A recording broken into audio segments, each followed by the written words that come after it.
Bismillah. Je ne sais comment vous expliquer, commença Tessa en serrant nerveusement ses mains l'une contre l'autre.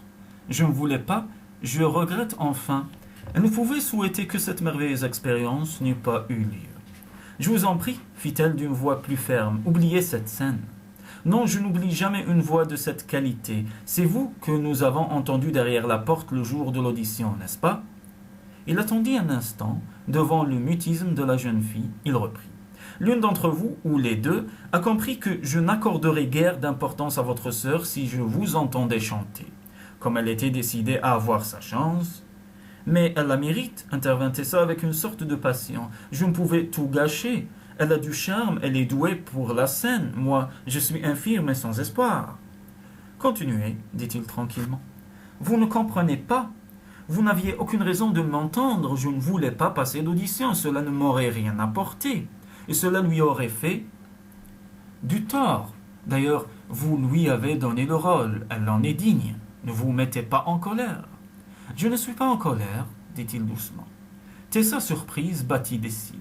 Vous n'allez pas la punir en lui enlevant le personnage. C'était mal de vous tromper, mais je lui laisse son rôle, déclara-t-il fermement, au grand soulagement de la jeune fille. Elle frissonna, comme si elle se débarrassait de son angoisse et de sa rigidité. Avec un sourire timide, elle s'approcha du chef d'orchestre. « C'est vrai ?»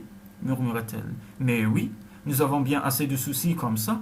Votre sœur n'est pas géniale, mais avec un peu d'entraînement, cela ira. Je l'ai toujours su, et en outre, Otway avait tellement envie de lui donner sa chance. » Tessa tressaillit légèrement. « Je vois, » fit-elle humblement. « Pourtant j'ai toujours su que vous étiez la véritable artiste. C'est pour cela que je voulais vous entendre chanter. »« Comment saviez-vous » demanda-t-elle. « À cause de ma mâchoire, de mes joues et... » « Non, non, bien sûr, » répondit-il en riant. « Ce sont seulement des indices favorables, mais je savais que la voix entendue de l'extérieur n'était pas celle de votre sœur. Quand vous étiez seul dans la pièce, cela ne pouvait être que vous. Alors tout ce que vous m'avez dit dans la voiture était de la poudre aux yeux, déclara-t-il tranquillement. Et votre réaction m'a confirmé dans mon impression. Vous me cachiez quelque chose. Monsieur Warrender, ce n'est pas très bien de votre part, reprocha-t-elle. Non, mais je ne suis pas spécialement gentil. Je me demandais pourquoi vous vous acharniez à dissimuler votre talent. En général, on ne refuse pas d'audition pour moi. Au contraire, ajouta-t-il avec une petite grimace, à présent chantez encore. Monsieur Otway m'attend. Eh bien, il patientera. Mais j'aurais du mal à lui expliquer. Je m'en charge, déclara nonchalamment Warrender. Ne lui dites surtout pas que je chante, s'écria Tessa, brusquement terrifiée. Pourquoi? C'est un secret, gémit-elle, bouleversée. S'il pensait que Tania... D'accord, interrompit le chef d'orchestre, agacé, en homme qui n'a pas l'habitude d'être contrarié. C'est un secret. Dieu subhanahu sait pourquoi. Je n'en parlerai ni à lui ni à personne, puisque vous y tenez. Mais je veux vous entendre de nouveau. Que choisissez-vous? D'instinct, elle sentit qu'il serait irrité si elle ne se décidait pas. Nerveusement, elle feuilleta les partitions qui se trouvaient sur le piano. Elle en sortit le grand air de la Sémiramide de Rossini. Je chanterai Bell'Aragio, si vous voulez bien. Oh, fit-il amusé, un défi à la Peroni sur son propre terrain, n'est-ce pas? La Peroni? Non, certainement pas. Pourquoi? Elle donnera cet air à son concert du festival. Si vous préférez, je peux trouver autre chose. Non, essayez. Tournez-vous de manière à me voir, je vous donnerai les indications nécessaires. Elle obéit sans mot dire. Elle relevait un défi glorieux, exaltant. Elle, Tessa Morley, la sœur insignifiante de Tania, le petit secrétaire, se tenait sur une scène, prête à chanter. Sur l'ordre d'Oscar Warrender. Presque par hasard, elle avait choisi un air qui mettrait à l'épreuve toutes les facettes de son art. Et elle y arriverait. Elle en était profondément convaincue sans prétention ni fausse modestie. Elle ne le quitta pas des yeux, tandis qu'il jouait l'introduction, puis il leva la main et lui sourit chaleureusement. Cela faisait partie de la fameuse technique Warrender, mais elle l'ignorait. Mélange d'autorité, de tendresse et d'inspiration à l'état naturel. De tout son être, elle désirait accomplir ce dont il la croyait capable, et elle aborda le thème avec un brio qui fit hausser les sourcils au chef d'orchestre. D'un coup d'œil, d'un imperceptible mouvement de doigt, il lui faisait sentir exactement ce qu'il attendait d'elle, et elle le suivait avec une étrange aisance et une parfaite compréhension. Il l'arrêta une seule fois. Non, c'est un peu trop rapide. Vous avez assez de maîtrise respiratoire pour le chanter plus lentement. Il lui fit répéter 2 ou 3 fois le passage. Bon, dit-il enfin. Elle se sentit fière, comme si on lui avait remis la Légion d'honneur. Quand l'air fut terminé, il se pencha pour prendre quelques notes, ce qui était un de ses stratagèmes réputés pour donner une apparence banale aux questions importantes. Eh bien, demanda-t-il, ceci doit-il absolument rester secret? Un secret, répéta-t-elle, encore émerveillée par ce qui venait de se passer. Oh, le fait que je chante, vous voulez dire, c'est-à-dire, je ne voudrais pas nuire à Tania pour son rôle de Despina, pour sa place au festival et tout. Le rôle, elle l'a, confirma-t-il avec impatience. Que lui faut-il de plus? C'est une grande réussite pour elle. Tout serait gâché si l'on savait qu'elle l'a obtenu grâce à une supercherie. En fait, je n'ai pas besoin d'exhiber ma voix en ce moment, je ne participe pas au festival. D'ailleurs, je ne le pourrais pas, soupira-t-elle. Cela ne servirait à rien de me produire, surtout si j'étais meilleur. Vous feriez sensation, dit-il d'un ton tellement anodin qu'elle mit un instant avant de comprendre le sens de ses paroles. Vous croyez? Demanda-t-elle, les yeux brillants. Mais la lumière sur son visage s'éteignit tout à coup. Je ne peux me présenter au public, je suis infirme. Et alors? Je n'oserais pas jouer sur une scène, ce serait ridicule. Mais vous pourriez donner des concerts. Vous vous déplacez gracieusement, en fait. En robe longue, vous pourriez parfaitement dissimuler la légère irrégularité de votre démarche. Tout cela paraissait si simple, si évident que Tessa fut bouleversée. Sa claudication avait toujours été une cause d'angoisse pour elle et de gêne pour son entourage. L'idée que l'on pût s'en accommoder, et même l'ignorer, était tout simplement fracassante de simplicité. Elle s'approcha tout près de lui. « Vous voulez dire que cela n'aurait pas d'importance ?» Pour une concertiste, bien sûr que non. Vous devez vous occuper de vos cordes vocales, pas de vos pieds. Elle eut un petit rire tremblant, incrédule, proche des larmes. Elle avait peine à y croire. Leurs regards se croisèrent durant quelques secondes. Enfin, elle se redressa avec une dignité un peu enfantine. « Monsieur Warrender, dit-elle, comme une artiste s'adressant à un égal, quelle est la qualité réelle de ma voix ?»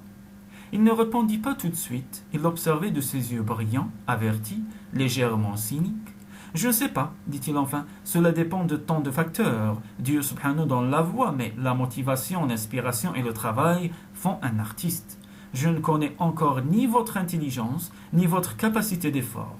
Pourtant, je puis vous dire ceci. Vous m'intéressez, profondément, et c'est rare. » Elle avait envie d'insister, de lui poser d'autres questions, bien qu'il se fût levé après avoir refermé le piano. Mais une porte claqua, et Quentin Otway apparut. « Que fabriquez-vous » demanda-t-il. « Je vous croyais perdu, Tessa. »« Pas un mot, je vous en supplie, chuchota la jeune fille au chef d'orchestre. »« Désolé, c'est ma faute, répondit celui-ci à haute voix. Miss Morley m'a gentiment aidé. Je l'ai retenue un peu longtemps. C'est une travail, votre parfaite secrétaire. » Tessa oublia toutes ses inquiétudes provoquées par le ton ironique de Arundel en entendant son patron répliquer. « Oui, c'est ma trouvaille. » Et pour la seconde fois de la journée, il l'entoura de son bras. Elle fut cette fois-ci bouleversée par la force et la chaleur de son étreinte. Même le souvenir de ses paroles sur les esclaves ne parvint pas à gâcher sa joie. Les deux hommes évoquèrent un certain nombre de problèmes que Tessa était incapable d'écouter. Elle revint à la réalité en entendant Quentin observer avec un petit rire. « La seule qui m'inquiète vraiment est la Peroni. »« Pourquoi ?» demanda sèchement Oscar Warrender. « Elle était tout miel à Londres, mais elle ne vous a pas pardonné, mon cher. J'ai parfois des sueurs froides à l'idée qu'elle puisse nous laisser tomber à la dernière minute. »« Elle ne le fera pas, c'est une professionnelle. »« Eh bien, nous verrons, » conclut Quentin. « Mais je suis heureux de la présence d'Anthea. Nous pourrons toujours créer une sensation de dernière minute avec elle, comme à Covent Garden pour Othello. C'est hors de question. Ce sont des coups de théâtre que l'on réalise une seule fois. En faire une habitude oblitérerait l'avenir d'Anthea. On ne peut pas appeler 2 fois une habitude. Ce serait une fois de trop. Et puis, elle est essentiellement faite pour la scène. Ce n'est pas une concertiste. Ôtez-vous donc cette idée de l'esprit. Je n'y consentirai sous aucun prétexte. De toute façon, ce ne sera pas nécessaire. L'avenir le dira, répliqua Otway.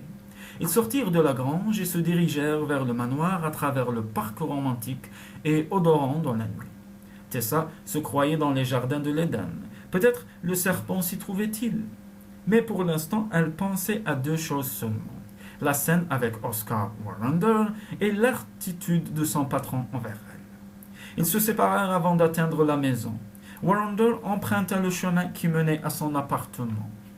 Et Tessa et Quentin continuèrent pour passer par l'entrée latérale réservée à la famille. « Croyez-vous vraiment que Madame Perroni puisse faire faux bond ?» demanda Tessa quand ils furent seuls. « Ce n'est pas impossible. Mais pourquoi a-t-elle quelque chose contre vous ?»« Contre moi, non. Ma vie amoureuse se situe à un tout autre niveau. Elle est folle de rage et de jalousie à cause du mariage de Warrender. » Jusqu'à l'arrivée d'Anthea Benton, elle le considérait plus ou moins comme sa propriété. « De quelle manière ?» demanda franchement Tessa. « Comme vous l'imaginez, ils ont beaucoup travaillé ensemble, ce qui pousse souvent au commérage, même si ce n'est jamais allé au-delà de relations passionnelles d'artistes. J'imagine qu'il doit être dur de laisser un homme comme Warrender à un autre. Il est très séduisant à sa façon. »« Oh oui » acquiesça la jeune fille avec ardeur. « Qu'est-ce que cela veut dire, au juste ?» demanda-t-il amusé. « A-t-il passé tout ce temps dans la grange à exercer sur vous le fameux charme Warrender ? Ne dites pas de bêtises. » Tessa avait répondu presque froidement, tant elle avait peur de le voir insister sur la longueur de son absence. Mais ce changement d'humeur inattendu sembla plus l'encourager qu'autre chose. « Je vous avertis, poursuivit-il avec un sourire un peu pervers. Il s'en sert à volonté, simplement pour obtenir ce qu'il désire. Il n'est pas le seul, je crois, ne put s'empêcher de rétorquer la jeune fille. Elle aurait voulu pouvoir retirer cette phrase imprudente et battit immédiatement en retraite. Mais elle avait à peine franchi 3 marches de l'escalier qu'il l'attrapa par le bras. Un instant, gentiment mais fermement, il la fit redescendre. « Maintenant, dit-il sans la lâcher, voudriez-vous vous expliquer sur cette méchante petite réplique ? Cela ne voulait rien dire de spécial. Mais si, on ne fait pas des réflexions de ce genre si l'on ne veut pas faire passer les gens pour des mufles. Loin de moi cette idée. Vous êtes encore vexé parce que je vous ai laissé voyager toute seule en train avec les bagages, c'est cela ? Pas du tout. Et vous êtes jalouse que j'ai emmené votre sœur à votre place. Je ne suis pas jalouse, pas le moins du monde. Pourquoi le serais-je ? Je l'ignore. C'est à vous de répondre à cette question. En tout cas, il serait très présomptueux de votre part de l'être. Réfléchissez-y. Mon explosif pas tellement angélique petit secrétaire. Il se détourna, et cette fois ce fut elle qui l'arrêta. « Vous êtes vraiment un goujat, s'entendit-elle prononcer.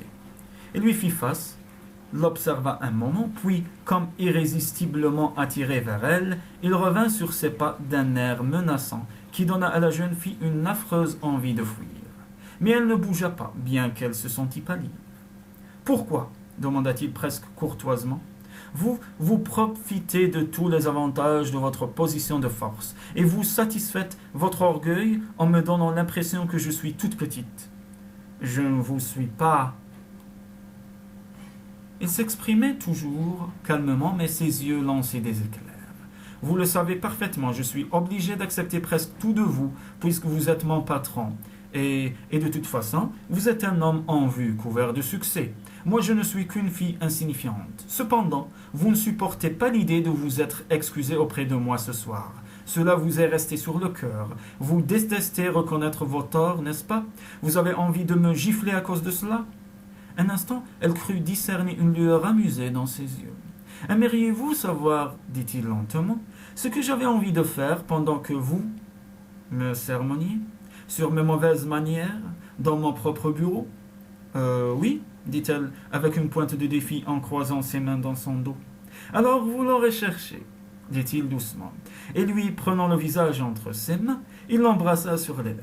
« Maintenant, allez vous coucher, avant que je ne vous batte pour vous remettre les idées en place. » Il fit demi-tour et s'éloigna, cette fois-ci sans regarder en arrière. Tessa monta l'escalier d'une démarche mal assurée. Une fois dans sa chambre, elle referma soigneusement la porte derrière elle et s'y adossa. Le miroir en face d'elle lui renvoyait sa propre image. « Il m'a embrassé, murmura-t-elle. Il m'a embrassé délibérément. sur la bouche. Il a dit qu'il avait envie de le faire pendant que je le sermonnais. Je ne comprends pas. Je ne comprends pas du tout. Soudain, elle se mit à rire tout haut. Mais oh, c'était merveilleux. Merveilleux. Merveilleux. Elle s'approcha de la glace pour se regarder de plus près. Elle plaça même ses mains sur ses joues, là où il avait posé les siennes. Elle cherchait ce qu'avait de désirable ce petit visage en forme de cœur.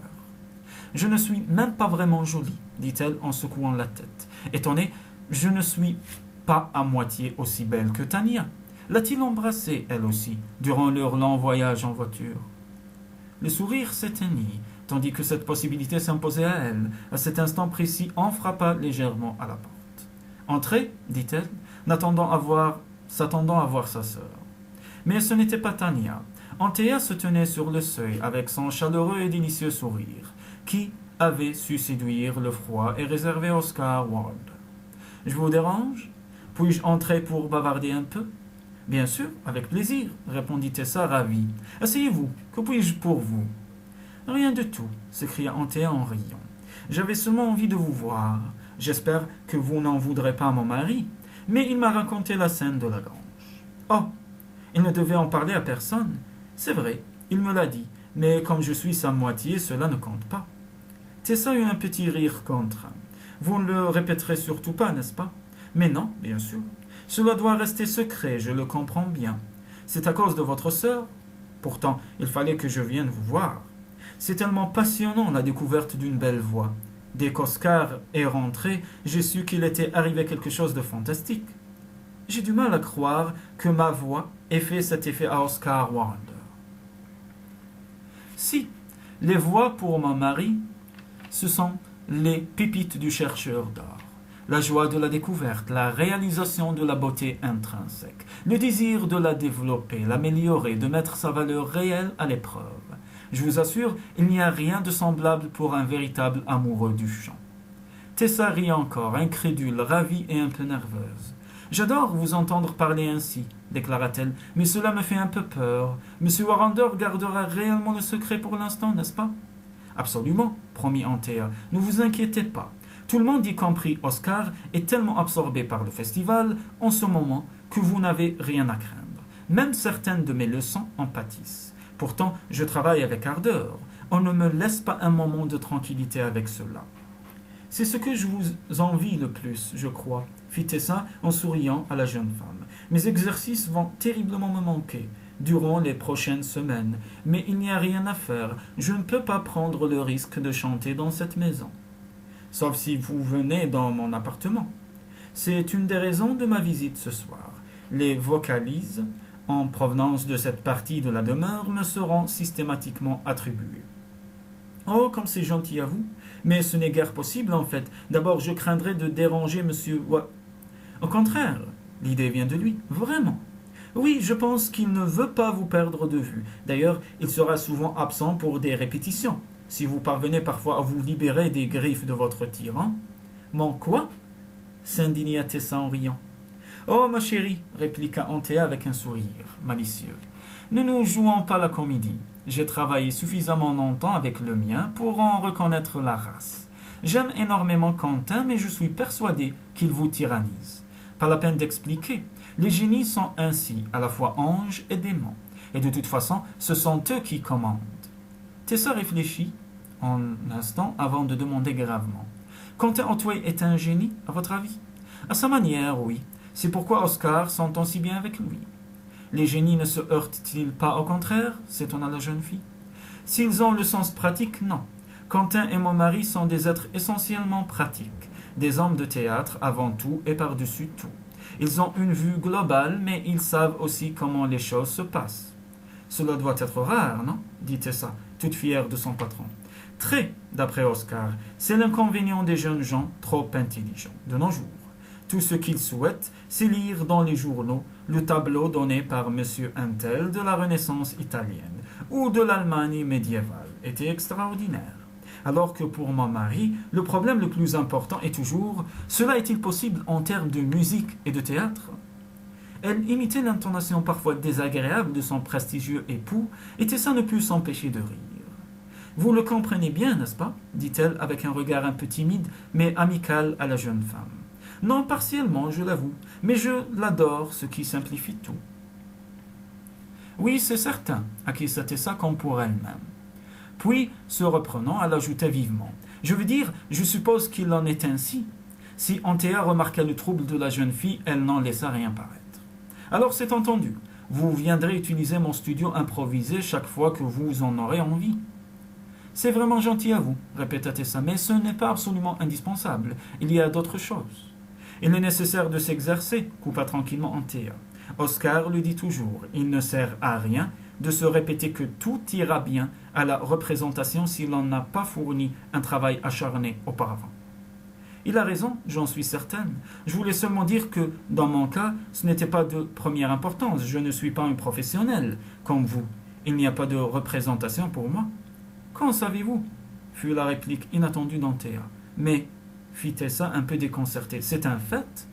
Il y eut un petit silence. Sa compagne la fixait intensément. Tessa, je peux vous appeler par votre prénom? Eh bien sûr. Croyez-vous au pressentiment? Au pressentiment, répéta Tessa en riant. Je n'en sais rien, je n'y suis pas encline, il me semble. Pourquoi? J'en ai parfois, dit doucement Anthea.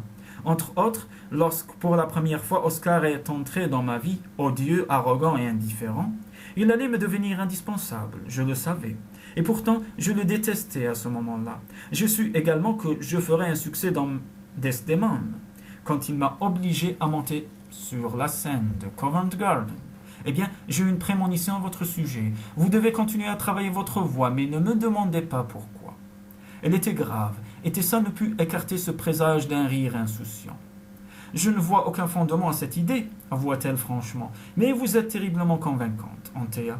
Grâce à vous, et parce que, au fond, je meurs d'envie de dire oui, j'accepte votre offre avec grand plaisir.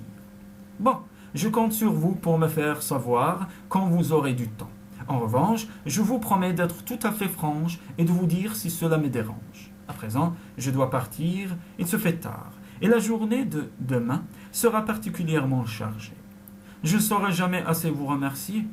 Tessa la raccompagna à la porte. Soudain, impulsivement, elle l'embrassa pour lui dire bonsoir. Après le départ de la jeune cantatrice, elle se déshabilla lentement et se prépara à se mettre au lit. Elle était encore sous le charme de cette soirée incroyable. Quand elle fut prête, elle éteignit la lumière et alla à la fenêtre. Elle y resta un long moment, appuyée au rebord, le regard perdu dans l'obscurité silencieuse du jardin. En se penchant, elle apercevait d'un côté la lueur orangée de la longue route éclairée qui menait à Newcastle. Mais de l'autre côté s'entendait l'ombre un peu mystérieuse et des siècles d'histoire pesaient sur la campagne. Tout était calme à présent, mais combien de batailles avaient ravagé ce paysage? Les sombres Écossais venus de l'autre côté de la frontière, les blancs Vikings de la mer du Nord, avaient parcouru les rives de la Tyne et déferlé sur les environs. Il devait être difficile d'être femme à cette époque, songea Tessa avec une petite grimace. Fallait-il alors résister jusqu'au bout ou parfois pactiser avec le conquérant afin de dominer subtilement le tyran d'un moment? Elle sortit au souvenir des paroles semi-humoristiques, semi-sérieuses d'Anthea sur son tyran personnel. Elle ne prétendait pas le connaître à fond, mais elle l'adorait. Tessa se leva enfin et s'étira avec délice. Elle était lasse, mais d'une bonne fatigue. Elle se glissa entre ses draps, les mots d'Anthea aux lèvres.